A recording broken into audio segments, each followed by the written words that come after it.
Good morning. Good morning. We have a new Patreon tier. It's Listen Live. I think that's a good little option if anyone wants to get on our Patreon. What do you think? Good incentive for someone to finally check out our page after, almost a year?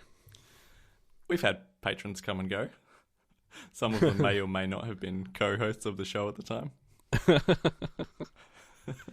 Yeah, that counts.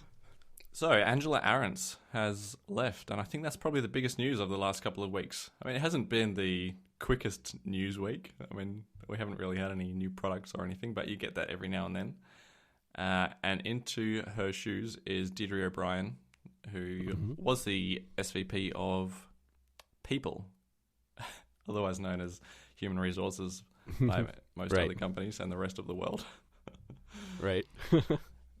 Have you got any theories as to why Angela has left? Because in typical fashion, that was not a pun, in typical fashion, they don't have any rock solid explanation given as to why she's gone. Maybe Tim Cook decided to kick her out after she insisted we call Apple stores groves. Just thought that was such a ridiculous idea that you're fired. Did they actually name them groves, or did they just fill them up with trees?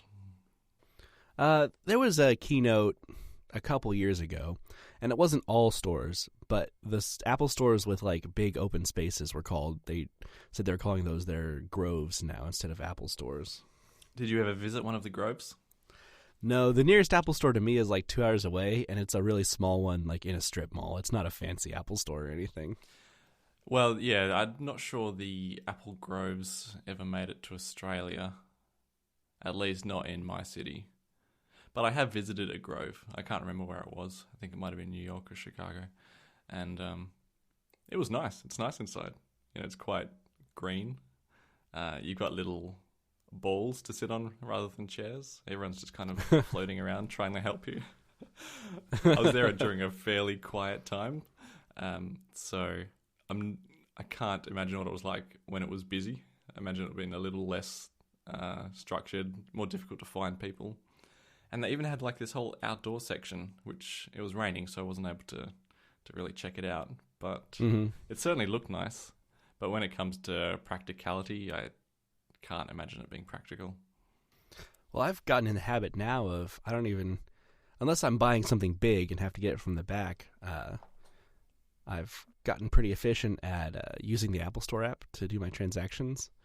So I bought my new band for my Apple Watch a few weeks ago, and I walked in the store, went to the back of the store, grabbed the band off the shelf, and then walked out the door. And by the time I'd walked out the door, I had finished the transaction on my Apple Store app on my phone. So didn't have to talk to anyone, and it was about as fast as an experience could be, which I really appreciate in a crowded store like that.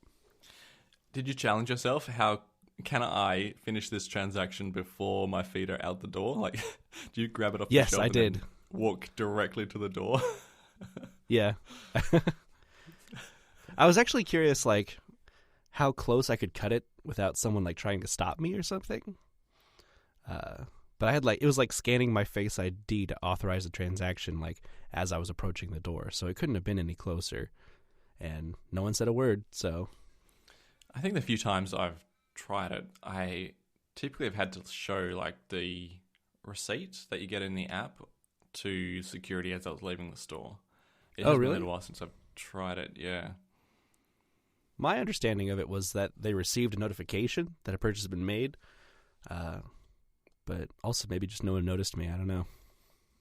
Was your store fairly quiet at the time? Like, would they have seen you and been able to pick you out as someone doing what's it called? Easy Pay or? I'm not sure what the name is exactly. Something like that. Okay. The store is, it's by Apple Store standards, it's a very small store, and it's about as busy as any Apple Store is. So it's actually kind of especially crowded because it's such a small space. So maybe that helped me sneak out, potentially stealing a band, but either that or they just really noticed that I was holding my phone up to scan Face ID as I was walking out, and they're like, oh, this guy's paying, and didn't worry about it. No, mate, I'm just texting someone, look what I've stolen from the Apple Store. There was. I remember when Apple first launched this self-service checkout, especially Apple stores and malls. Like, people were getting grabbed by security because they thought they were stealing them. Like, not the Apple Store security, but just mall security would see them walking out with stuff like that. Okay. But that was years ago. Because you don't really get a bag or anything to put it in, so you could well have just picked it off the shelf. Right. Other initiatives introduced by Angela include Today at Apple. Have you ever been to one of those sessions? No, I never have. Have you? I have. I took my younger brother, he's quite a lot younger than me, but half my age, to a coding workshop. One of the Swift, what is it? Oh, cool. Swift Playgrounds. Yeah. Today at Apple workshops. It was underwhelming is how I would describe it. Oh, really? Yeah. Basically, it was drag and drop functions that were named like dance robot left arm, dance robot right arm, or whatever, into whatever order you wanted, and it was connected to one of those like, I'm not sure what they're called, those robots that talk to Swift Playgrounds. I have no idea. Yeah, I can't remember. But you would just drop these pre-named functions, of which there's no insight into how they worked, into an order, and then click play, and your robot would dance in front of you. It did seem more like a gimmick than an actual coding workshop or tutorial. So I was underwhelmed, and I haven't been back to another one. Although I did plan to check some out, just never got around to it. Did you feel that way just as someone who works in tech, or was your younger brother also very underwhelmed by the experience? He was also underwhelmed. Okay. Yeah. Yeah, if anyone's going to like dancing robots, it's a 12-year-old boy, right? Yeah. That's too bad to hear. I've heard some of their art and photography classes are pretty good, but I don't know. Software is something pretty hard to teach in 30-minute time frame or whatever it is. Yeah, that's right. I think the ones where you get out of the store, such as those photography walkarounds, would, especially the ones where you do it with actual photographers that come in rather than just Apple retail employees. Mm-hmm. Well, what's really interesting to me about Deirdre is the fact that she's been working at Apple since 1988. So very shortly after the introduction of the original Macintosh, and like immediately after Steve Jobs left the company, she joined. So she's been around through a lot. She's seen Apple. I mean, when she joined, Apple was pretty much at a peak, and then they declined for the next decade or so until Steve Jobs came back, and then she saw them really rise to greatness. She saw the birth of the Apple stores. So I feel like she's a really good fit. She's not an outsider, just where did I enter from? JCPenney, I think, is where she came from. So it's really nice that they're giving someone internal more of a chance to take over this role. I'm really interested to see what she does with it. What do you think about having a dual role of retail plus people, as it's called? I think it could be too much on her plate now, or is people and retail so heavily linked that it's not really double the workload? It's more like a 1.3 multiplier. Yeah, I mean, retail, I can't imagine. Retail has to make up a majority of Apple's employees. So hopefully there's quite a bit of overlap there for her, but still the added responsibilities of managing new initiatives for Apple stores. I don't know. I think it's probably closer to double than a 1.3, but maybe there's enough overlap to make it easy for her. I don't know. I wouldn't mind seeing the return of the Apple store that I used to remember, where you could walk in and they would just kind of give you stuff.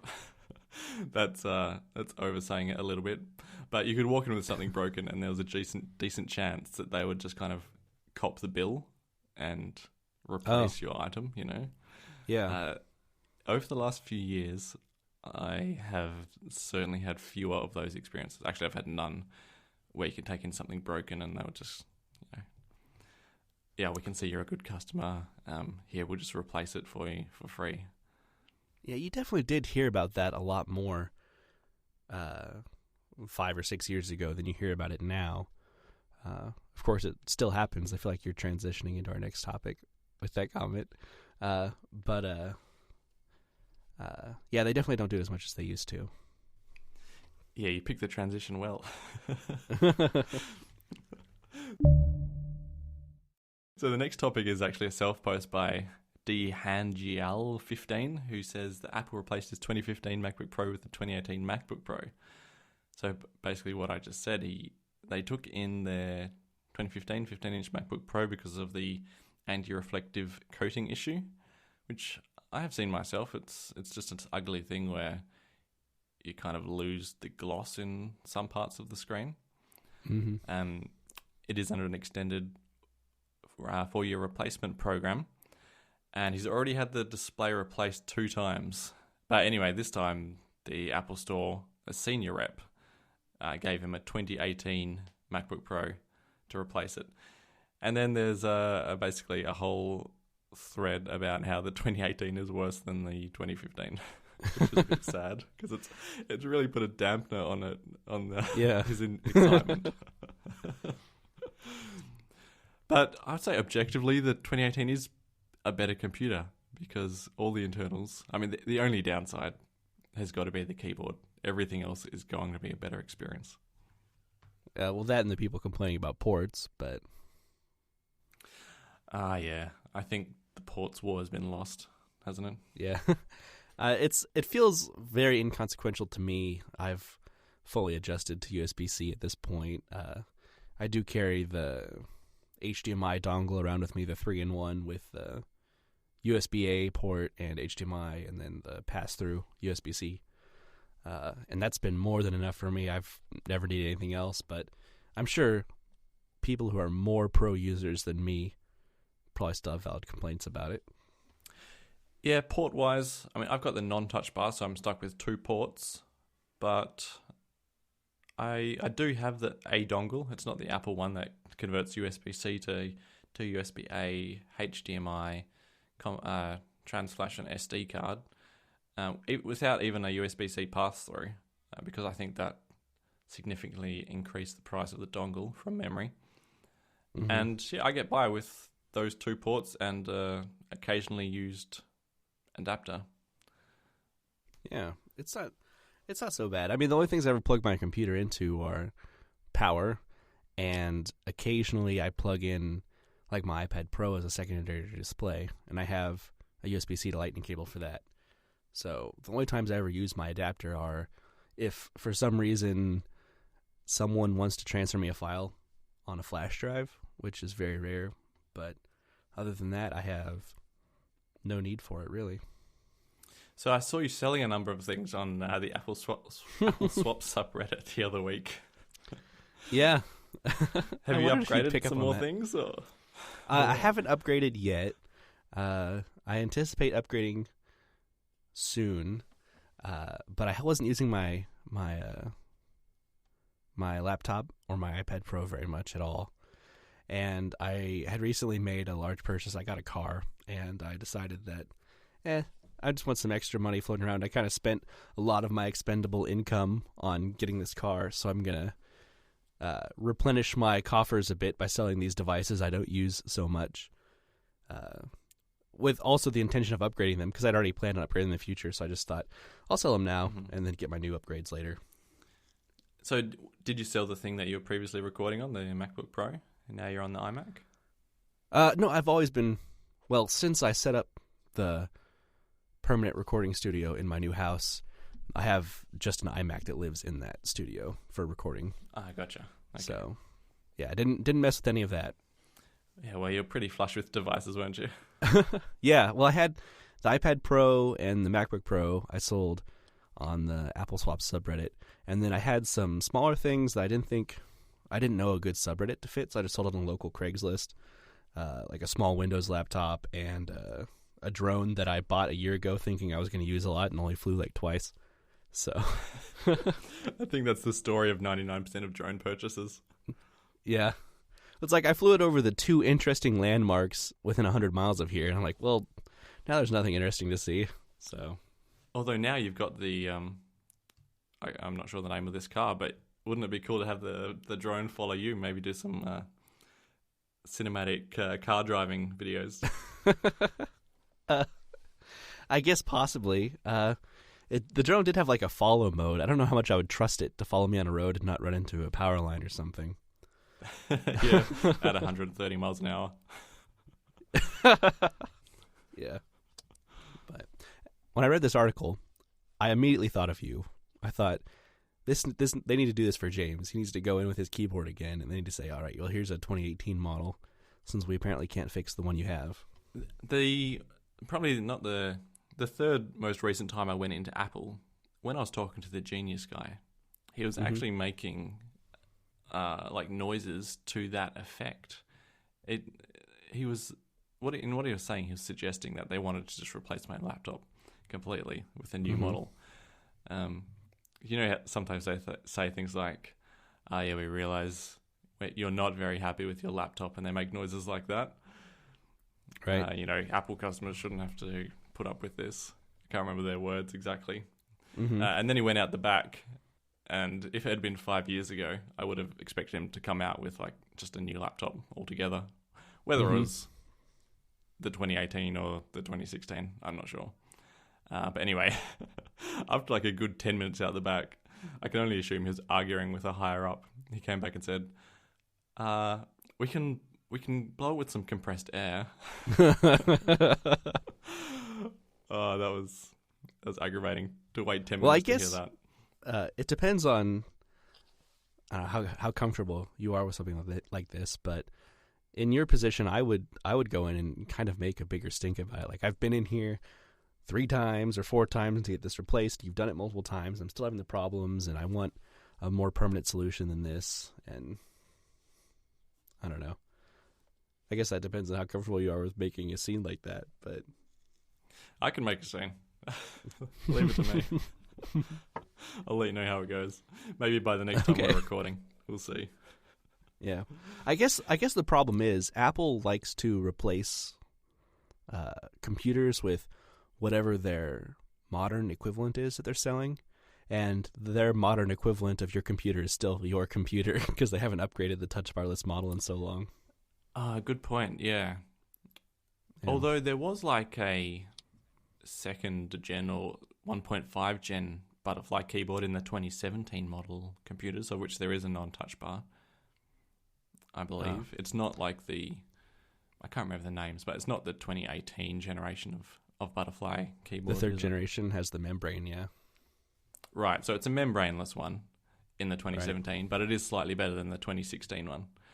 Maybe I get months out of it instead of weeks, because literally 3 weeks is terrible, and that's the last 2 keyboards I've had. That's completely unusable, yeah. So, Apple has released the iOS 12.1.4, which is a slight bug fix to a small, tiny problem which no one really heard about, whereby anyone could call anyone and listen to what their phone microphone heard without them agreeing to it. Yeah. So, thankfully, it didn't take long for Apple. Well, it didn't take long once the news of that bug was widespread for them to turn off the group FaceTime services. And at that point, they said, later this week, we'll release an update to fix the problem. And then later that week, they said, we need a little bit longer, which is fair enough. The group FaceTime servers were still disabled at that point. And then just a couple of days ago, maybe 3 days ago from now, they released iOS 12.1.4. And importantly, after turning the group FaceTime servers back on, only 12.1.4 can make group FaceTime calls. So without the update, you can't do it. Right. Yeah, it's too bad it had to be an OS update and it wasn't a server-side fix, because I'm sure there's some people that won't be aware and just suddenly that functionality is not going to work for them. But it's better fixed than them leaving people on older operating systems vulnerable. And it wasn't a fix that left anybody behind, was it? Right. Like, there's no one that was on 12.1.3 that can't update. Right. I'm sure there's just some people who don't bother with the incremental updates. Probably. Although with the automatic updates, it's less and less likely that I find my family members, who is my sample size, sitting on like a something 0.0, which used to happen all the time. You get these complaints about bugs and you check their phone and it's like iOS 9.0. So you haven't updated since the day it was released. No wonder. Right. Yeah. Interesting to me as well. This article is written by Guy Rambo again, and apparently he employed the use of his top secret release monitoring software that 9to5 Mac uses to detect when Apple's about to make a release but hasn't officially made it public yet. That's really curious to me. I'm really interested how they do it. Of course, he refuses to share that secret, but it's impressive. My guess is that the update file is seeded to like content delivery networks, and somehow they are seeing it appear there, right, before it's actually whatever little update it is that's sent to the phones. Yeah, they just know exactly what URL to look at and monitor which servers. Mm-hmm. Yeah. Maybe they've got an inside person at Akamai or Amazon. Yeah, there you go. Oh, man. Can you imagine the fallout if someone at Amazon was leaking Apple's secrets that way? They're not at war, though, are they, those two? Amazon and Apple? Ugh. If they're not at a war now, they would be. Maybe we'll see more of a war once we get like the Apple Video service competing with Amazon Prime. So check back here in 6 months or so. Does anyone actually use Amazon Prime? Does anyone use it? For video or for shipping? The Prime Video, yeah. Okay. That and their music service. I've never seen anyone actually use it. I didn't actually know there was a music service, but I certainly know people using Amazon Prime. I think it's fairly popular in Europe. Not so much here. And I don't know about the States. But the people I know are in Europe who use it. Maybe it's one of the better options there. I'm not sure. Yeah, especially if Netflix or Hulu has region-locked content, maybe not as much available. Yeah, exactly. I know Prime was the way that you watched Game of Thrones, at least in Germany. Okay. So I think you had to have a HBO Go account in the US to watch that. Right, and HBO is very, very local to the United States or North America. Right. Yeah, with so many streaming services you guys subscribe to, it's becoming worse than just having cable, which was kind of the whole idea of cutting the cord. Yeah, it's the next puzzle to be cracked, I think. You think Apple's on the right track for that? I do not think they're on the right track at all. I think they're going to be yet another streaming service trying to compete in an already crowded market for subscriptions. I think they're probably going to have less content to start with than anyone. Or not than anyone, but than the big players. Right. And I mean, what needs to happen is they need to do what they did to music and just have deals with everyone and have all the content in one spot. Until someone can do that, it's just going to be this tit-for-tat war for probably the next half a decade. Yeah, and I don't think Apple's in the same position to do that with video. They were with iTunes at the beginning of 2000. Because at that point, pretty much everyone was getting their digital music by pirating it, and there wasn't a legitimate way to get video or audio content anywhere. And Apple offered an alternative to that, and of course gave them some leverage because we'll sell your stuff, but we're going to sell it at 99 cents, and you're going to say yes or you're going to be left out, and pretty much forced everyone to say yes, whereas now there's already video streaming services everywhere. Almost every even major channel has their own streaming service now, so they have less incentive to hop on the Apple bandwagon. Apple and iTunes were so well placed to do the exact same thing to video because originally nearly everything was available to purchase, episode by episode or movie by movie on iTunes.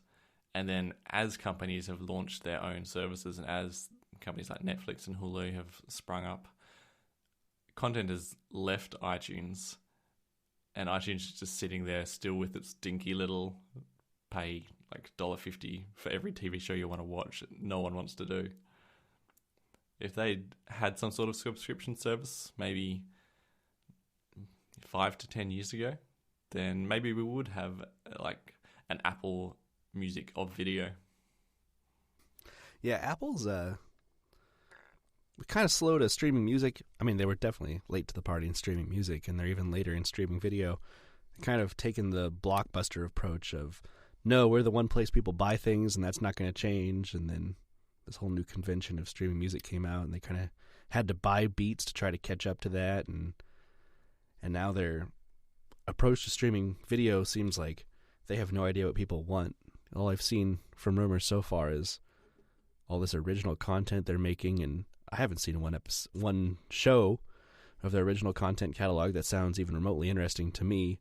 And I'd much rather have somewhere to find like basic shows that are on television than having to subscribe to Apple for their own original content.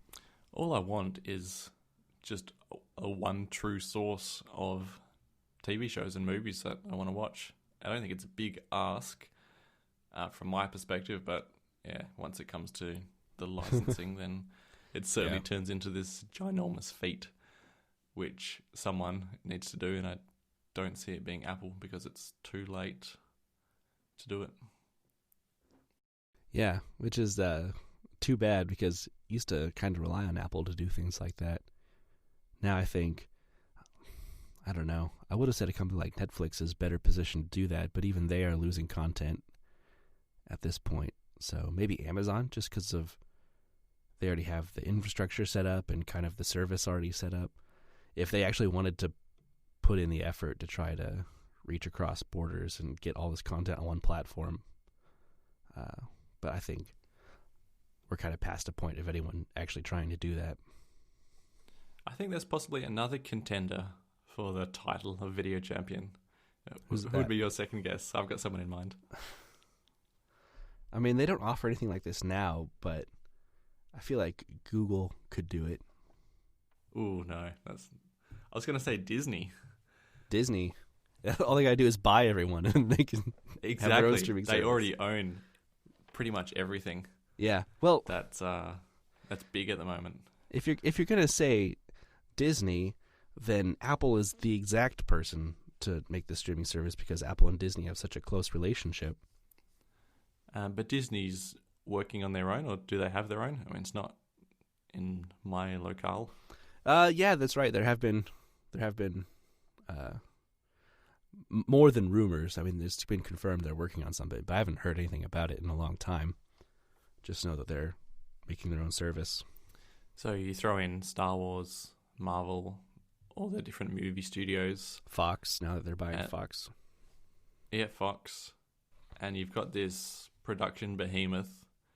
You know, you don't have to worry about making carpool karaoke to draw people in. You've got a few other contenders. Yeah. No, you're right. Yeah, Disney would be a really good bet if... I mean, if they can't make negotiations happen, they just buy everyone up, and at some point the government's going to step in and say no, but... Yep. And Disney's other advantage is that they have an international brand, whereas some of the others, not so much. Right. If they can get the technology side of it down well and make a good streaming service that works across all platforms, that could definitely be a huge contender.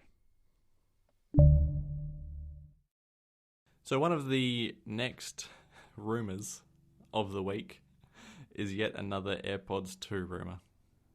And also there's a little, as with every AirPods 2 rumor that comes out, there's like this little byline tacked on about AirPower. Enjoy. And so the latest one coming out is reported, the article's from 9to5Mac, but it's reported by someone else, is that the AirPods 2 are going to have a specialized grip coating.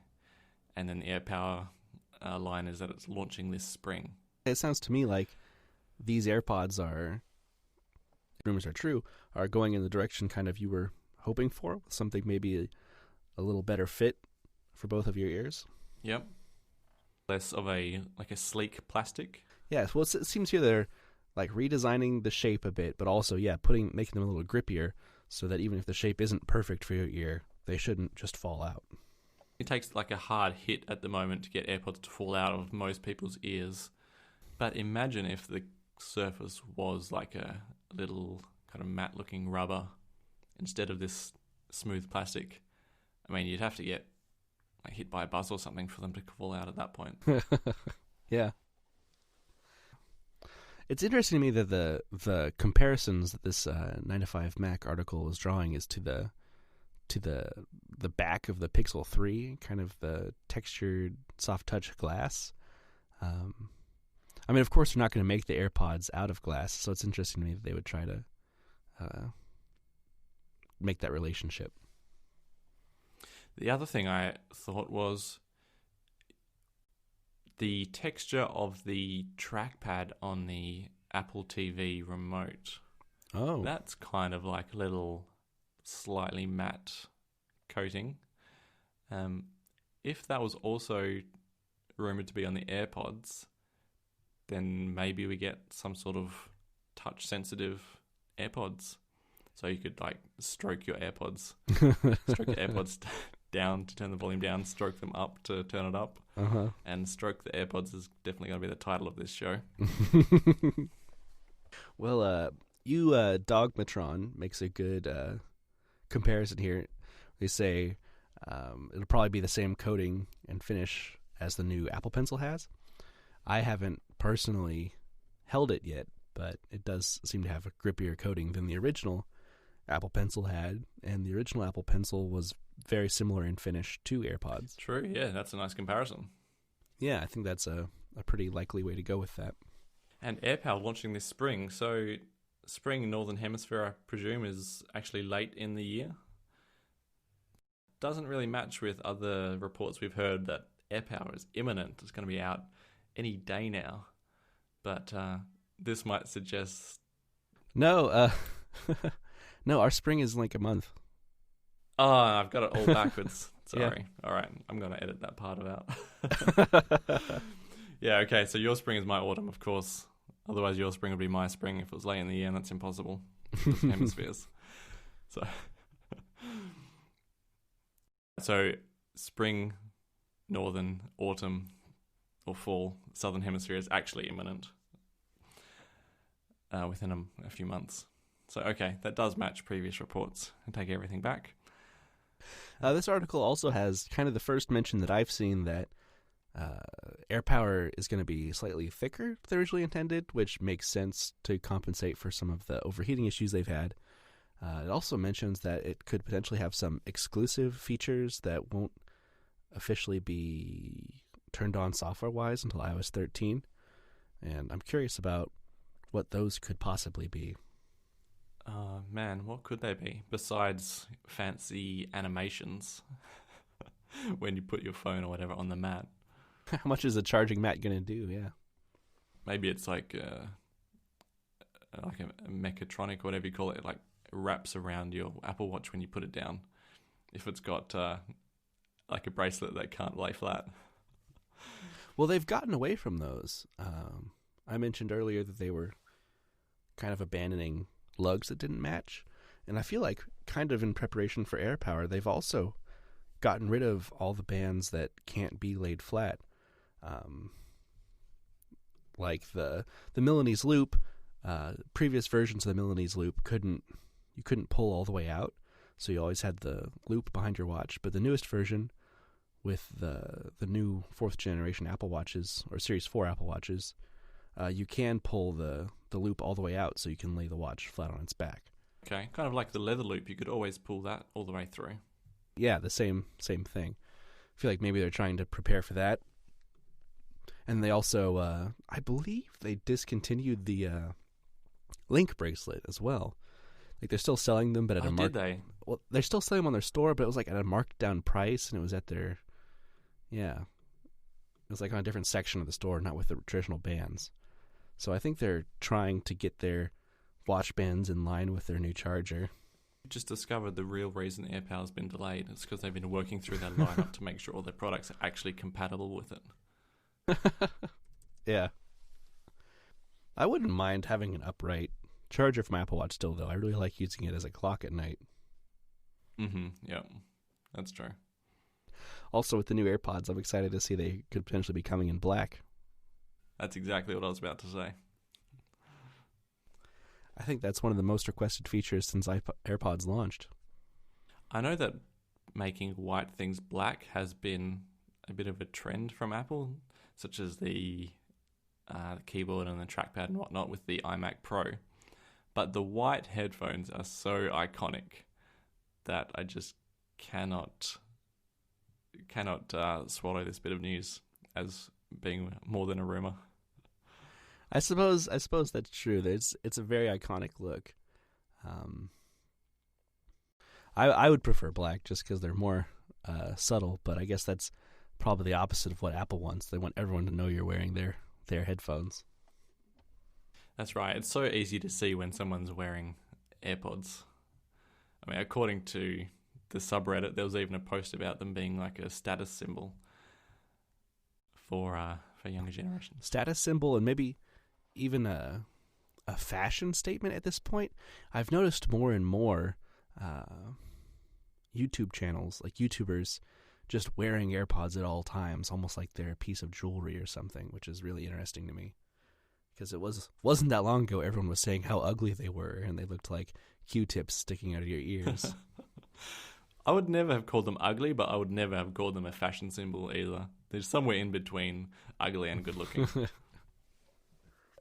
If he had any hair, Johnny Ive would be pulling it out right now after all the time he spent trying to make the Apple Watch a fashion statement, and everyone only wanted it for the sport features, and they just makes these plastic earbuds, and now everyone's wearing them for fashion. Yeah, how much design did he really do on those? He just looked at them and was like, let's just cut the wires off the current earpods. Yeah, exactly. And now over to engineering.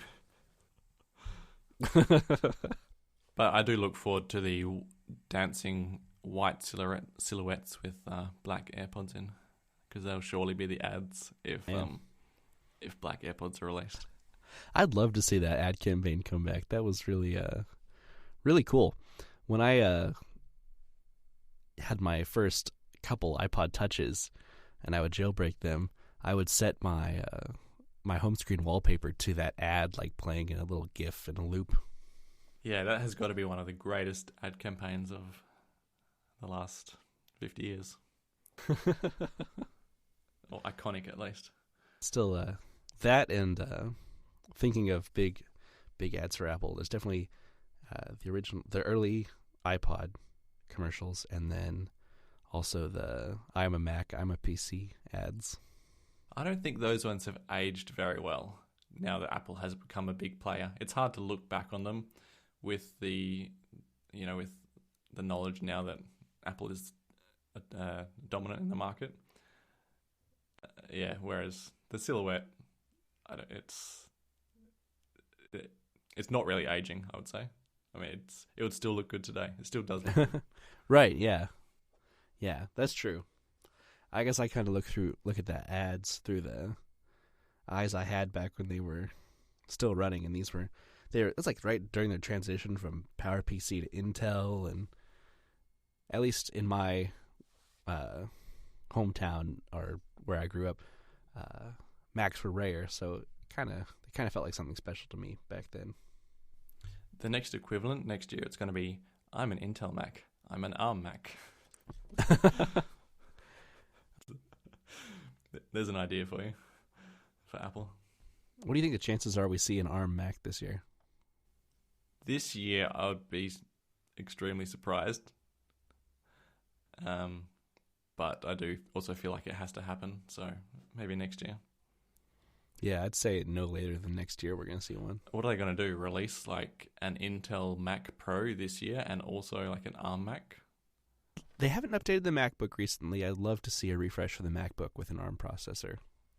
Okay, yep. But you think they'd have to do all at once instead of one by one? Yeah, potentially. I've seen. I mean, right now they're already shipping Macs with ARM processors in them, like the T2 chip as just a co-processor for the main Intel CPU.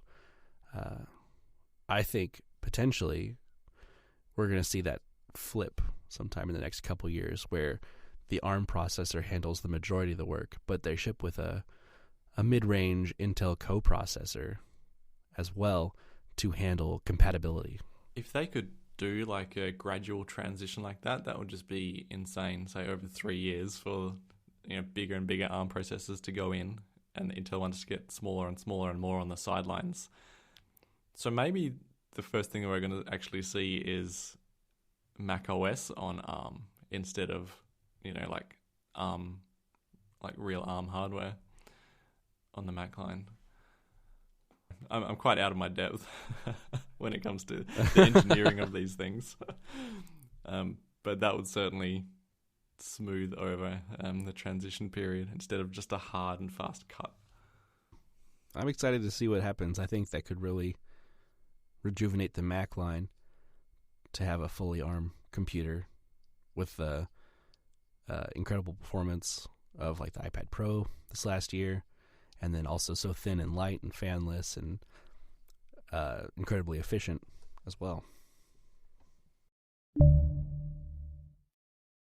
And we could probably go on for like 45 minutes about that, but the next post and the last one, some big news from Death Star Lineup, a self-post.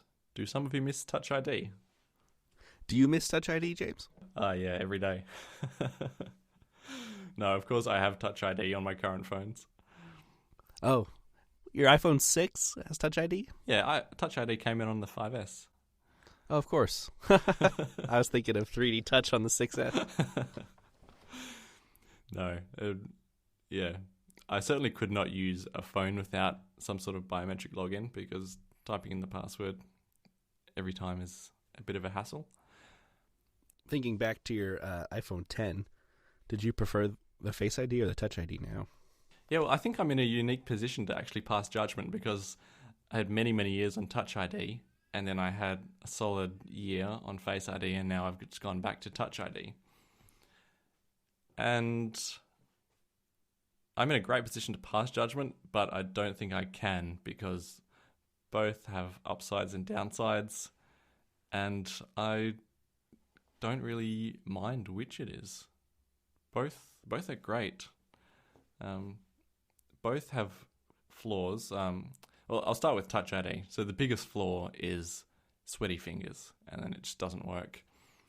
And you're sitting there like looking at it, and it's trying to read your fingerprint, and it doesn't give you your passcode straight away. So that can be annoying. The biggest flaw with Face ID is that the phone has to be looking at you. So the phone's sitting on my dash, or it's sitting flat on my desk, and you have to pick it up or get it out of the little air vent holder and point the phone at you. So that's the biggest downside. But besides those, it's much of a muchness. I haven't jumped back and forth a lot. I love Face ID, and I vastly prefer it to Touch ID, but that's only because in the few instances where I need to unlock my girlfriend's phone, I'm like, oh, I gotta stick my finger on this fingerprint reader. That's the most inconvenient thing. It should already be unlocked just from me looking at it. But I'm sure if I went back to a Touch ID phone as a daily driver, it would go back to being just natural, and I'd feel comfortable doing that again. But yeah, I agree with you that biometrics just on their own in any form is important to have, and I would hate to have to put a password in every time. But I'm really interested to see what they do with the next iteration of Face ID 2 or 3. They've already improved it on the iPad Pro with being orientation agnostic, which I was really happy to see they were able to pull off. I think we'll see that probably on the next iPhones this year, and maybe even a wider field of view, so they could be laying flat on a desk and still see you at more of an angle. And I think those two things would overcome 90% of the issues people have with Face ID. Like when the second and third gen Touch ID just got way faster and way more accurate. I remember it being quite a hassle on the 5S. Yeah, I would hope to see Face ID improvements with using things sideways, and the field of view would be a huge one. If you could have it flat on your desk and still see your face, or also on a dash in your car, the field of view would solve both of those problems potentially. And there goes any of my complaints about Face ID, although reading the comments on this post, there are a lot of people who wear masks or certain types of polarized sunglasses or reading glasses where Face ID is just a hassle for them by comparison. And I wonder in some of these cases if they tried configuring their mask as a secondary face in Face ID, if that made a difference at all, or if there's a point where you cover up too much that you can't set it as an alternative appearance. Yeah, when you've lost your nose and your mouth in a mask, yeah that could be tricky. What if you buy like surgical masks with a cartoon nose and mouth drawn on them? This is a new market opportunity. Yeah. Yeah. Or how about just this? They need to make them clear. Oh, yeah. That might look weird. It could potentially work. But wait, what is it made from? Yeah. I mean, are they just a impervious plastic? Or no, it can't be, because then you would just die. Suffocate. That's going to be the top idea I've ever had. Yeah, I don't actually know if a material exists. Maybe a transparent. Man, I don't know. I don't know what those masks have to be made out of. Probably some kind of special medical requirements. I was going to say like a clear nylon, but I don't think those are going to keep disease or from spreading or anything. So, well, someone's probably working on it. So, there's a market opportunity if you're listening. Yeah, either figure out how to make surgical masks clear, or just draw a face on them. Like maybe a photorealistic face it would have to be, but then anyone who wears that mask will be able to unlock your phone. Well, it's got to match the eyes as well.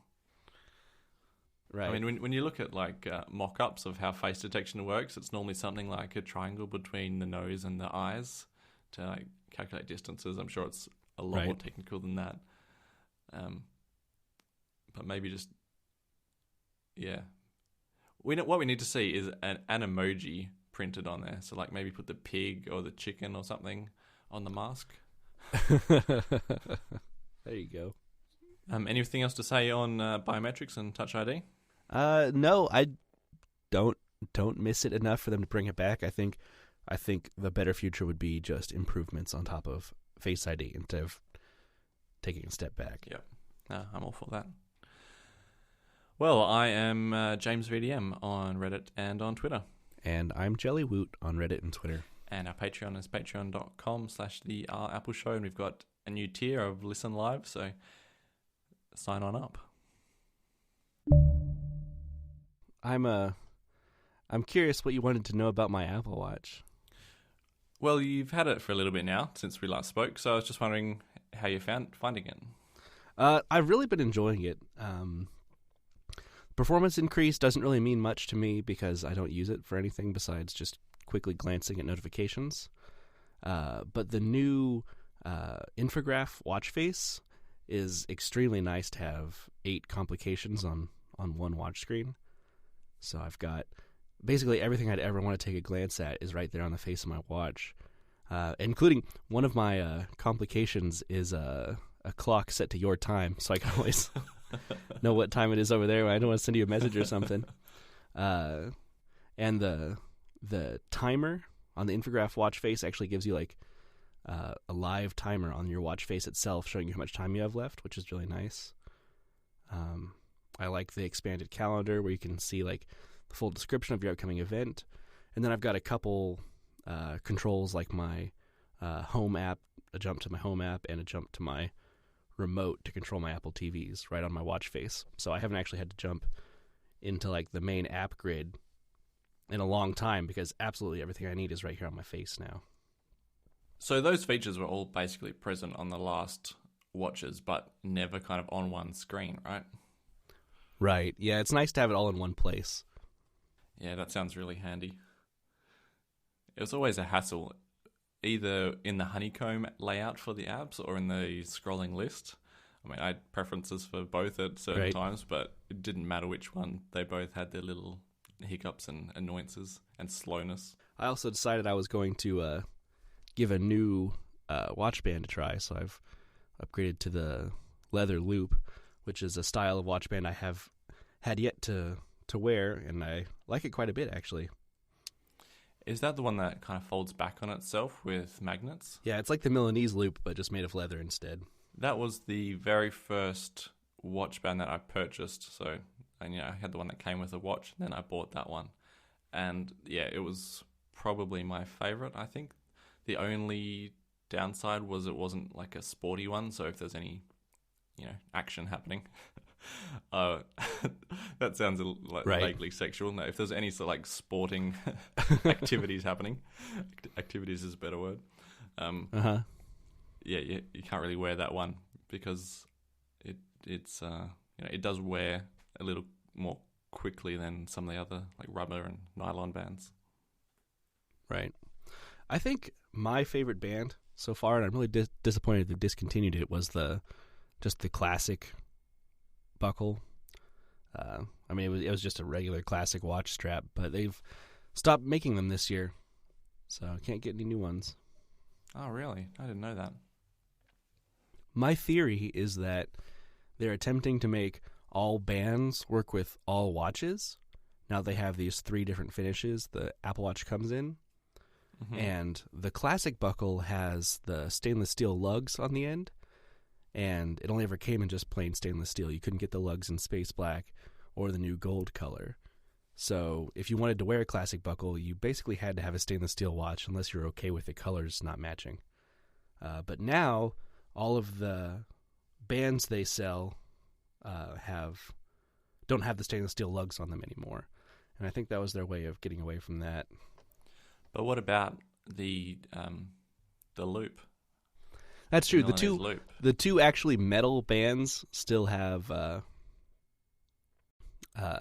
the metal lugs, but they come in all 3 colors. So you can get the Milanese loop in stainless steel black or gold.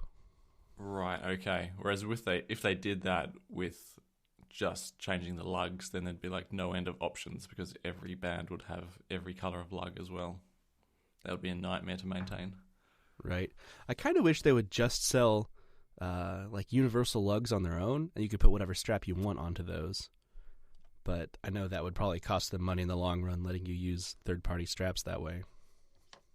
You could always turn to eBay. There's no end of like 2-cent lugs on there for Apple Watches. Oh, are there? I've never actually looked for just the lugs on their own. Yeah, I'm pretty sure last I checked. Yeah, have a look. Huh. I might have to look into that. Don't come running to me though when your expensive watch band goes down the toilet because the lug breaks off. Yeah, that's what I'd be most worried about, is just not trusting them to hook on properly. So, and not even the band. I'd be worried about my whole like watch sliding off and going somewhere it shouldn't. So the other pre-show topic that I had was that how much I hate my laptop at the moment. Are more keys breaking? I think it was only... yeah, it's been less than 3 full weeks since I've had the entire bottom half of the laptop replaced for keyboard problems. And 2 keys just don't work at all. These are keys on opposite sides of the keyboard. They've got shift, left shift, and question mark or / They're just gone. Like, what do you do at that point? You just keep bringing it back over and over and never really get to a solution, or? Well, that's it. What do I do? I mean, they're certainly not going to give me a 2018 MacBook Pro, although I live in hope. But chances are I'm just taking it back every month and waiting the week and a half for a repair. So I think the only sane option is to sell it as soon as I've had the keyboard repaired and go somewhere else. Yeah. You just keep buying a MacBook Pro and returning it during your wait period until you cost them so much money. They're like, well, if you're going to keep doing that, we're just going to give you one. I wonder if they take that into account when they're considering the repair options. Like, is there a little customer history file like, he's bought 16 2018 MacBook Pros in the last 6 months? Maybe. So this is what you need to do. You need to just buy a wireless Magic Keyboard and carry it around with you everywhere. Okay. So, I've seen photos online of people doing that. All right. Or maybe I could even like use some masking tape or gaffer's tape and just tape it over where the keyboard is currently. Just don't close your laptop ever, or you smash the screen. And that'll also prevent the little hinge wire contraption from ever failing, because the laptop's never truly closed anymore. Oh yeah, there you go. 2 birds with 1 stone.